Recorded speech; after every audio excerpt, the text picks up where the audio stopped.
గత ఎన్నికల సమయంలో నమోదైన కేసులో భాగంగా నాంపల్లి కోర్టులో విచారణకు హాజరయ్యారు సీఎం రేవంత్ రెడ్డి.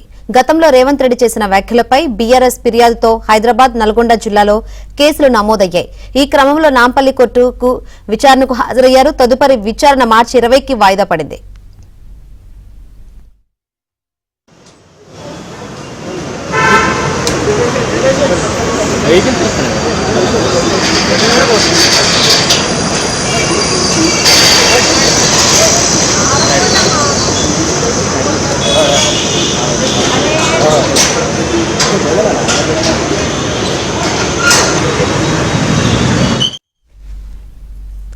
గత ఎన్నికల సమయంలో నమోదైన కేసుల్లో భాగంగా నాంపల్లి కోర్టులో విచారణకు హాజరయ్యారు సీఎం రేవంత్ రెడ్డి. గతంలో రేవంత్ రెడ్డి చేసిన వ్యాఖ్యలపై బీఆర్ఎస్ ఫిర్యాదుతో హైదరాబాద్, నల్గొండ జిల్లాలో కేసులు నమోదయ్యాయి. ఈ క్రమంలో నాంపల్లి కోర్టుకు విచారణకు హాజరయ్యారు. తదుపరి విచారణ మార్చి 20కి వాయిదా పడింది.